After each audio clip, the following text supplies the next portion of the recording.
infrastructure needs. US President Donald Trump is, quote, wild and unpredictable, making it difficult to know when the war in Iran could come to an end. Those words coming from a geopolitical commentator after Trump said he was not satisfied with Iran's latest proposal to permanently end the conflict, but would review it. Iran says the plan is aimed at ending the conflict rather than simply extending the ceasefire, with all issues to be resolved within 30 days. Analyst Jeffrey Miller says the best immediate step would be lifting the blockade and agreeing to the first phase of the deal, but he doesn't expect that to happen.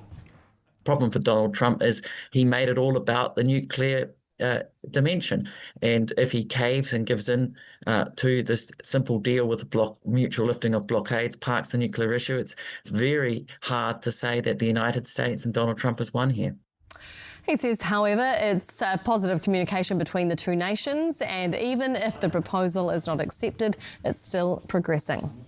German Chancellor US President Donald Trump accepting Iran's latest proposal could be seen as an admission of defeat, according to one geopolitical commentator. It comes as Trump says he is not satisfied with Iran's new proposal to permanently end the war, but says he will review it.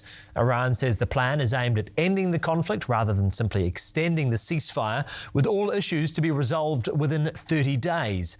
Analyst Jeffrey Miller says even if Trump sees merit in the proposal, he will still want to come out on top in the eyes of the world. The difficulty I see here for Donald Trump is how does he claim a victory? Winning is very important to Donald Trump, and being able to claim victory, really it would be a defeat, and it would be an admission of defeat for him. So it's difficult to see how he could spin this as a victory, even though everyone actually would benefit from it. He says even if the proposal is not accepted, it is still progression. President Donald Trump says he is not satisfied with a new Iranian proposal to end the war permanently, but says he will at least review it. Iran says its plan is focused on ending the war rather than extending the ceasefire, and wants all issues resolved within 30 days. For more on this, we are joined by geopolitical analyst Dr. Jeffrey Miller. Morena, Jeffrey, what more do we know about this proposal from Iran? Good morning, Tova. Well, look, we've seen a draft of this that has been circulated in the news media. It's a 14-point plan, and all of these plans seem to have 7 points or 9 points or 14 points or 20 points or what have you. But essentially, if you break it down, it's simply having a phased approach to a deal where you would simply see the blockades lifted in the first phase. Essentially, that's what it's all about.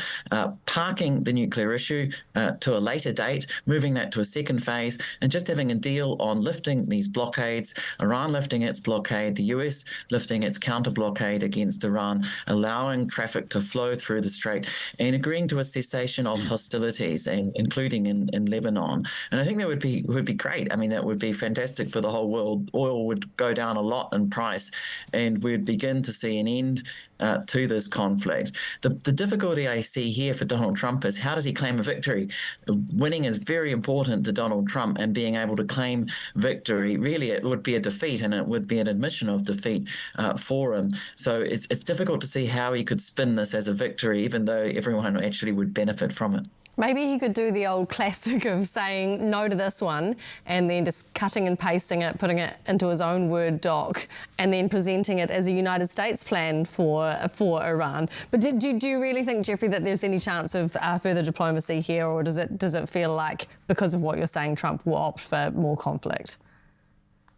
Look, I really hope so, and I think it is positive that there is dialogue and there is communication. They're going back and forth via the Pakistani mediators, and they are talking. I think that is positive. And look, Donald Trump has criticised this proposal already via his social media and in comments to reporters, talking it down and saying, they haven't paid a big enough price yet, etc.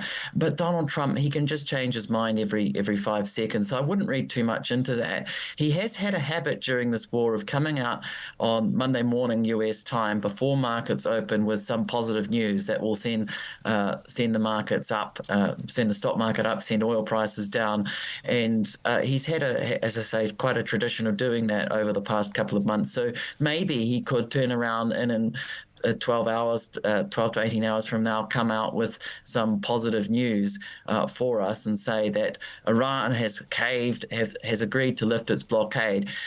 Perhaps Iran would do that for him, would go first, would lift their blockade before the United States reciprocates and lifts its blockade. And just giving Donald Trump the rhetorical win, even if it's not really a win in actual practice, could be enough for Donald Trump. Who knows? I mean, there are no certainties here on any of this stuff. No, indeed, and it feels at the moment like the leaders or spokespeople on kind of both sides of this conflict as well can say one thing in a sentence and then quickly contradict themselves by the time they finish that sentence. So the Strait of Hormuz is key here. What's the current situation there with that double blockade, claims of piracy as well against the United States? Well, I think if you want just the quick guide to this conflict, look at the oil price. Brent oil closed on Friday, $108, which tells you all you really need to know about this conflict. While the price is above $100, that just tells you the blockade's really fully in place, that oil traders are factoring in still quite a high chance that conflict will resume. And that is probably the scarier prospect. If no deal is reached, we're a month into the ceasefire, there's no guarantee that we'll stay in this current holding pattern where the blockades are in place and no traffic really is flowing through the strait. There's every chance, I mean, if Donald Trump doesn't go for this deal, I think that's the positive outcome. The negative outcome, the very negative outcome, is that there will be another round of conflict, that Israel and the United States will go back to war against Iran. And the United States has been airlifting in new weaponry, new supplies into the Middle East over the past weeks while the ceasefire is in place.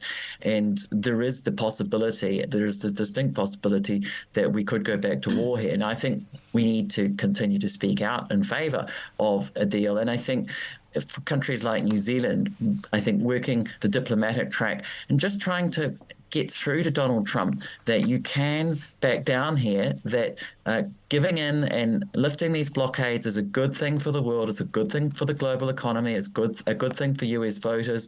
Remember, the US midterms are coming up in 6 months' time. The US is going into their busy summer travel period, and Donald Trump is meant to go to China in just 10 days to meet Xi Jinping. Donald Trump doesn't really want this whole issue clouding that visit and distracting from the optics of his meeting with Xi Jinping. Well, if he doesn't want that distraction, the best thing he could do would be to have this blockade lifted, at least agree to this first phase of the deal and park the nuclear issue. But the problem for Donald Trump is he made it all about the nuclear dimension.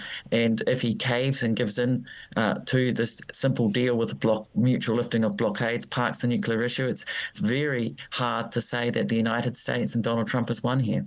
Indeed. All right. Thank you so much for your time and for your insights there. That's geopolitical analyst Dr. Jeffrey Miller. So interesting, isn't it? Donald Trump saying, that nothing without a deal over the nukes stuff. We had one of those. Also going to be interesting about the fact that Iran is saying that they're not going to return to what it was pre-war.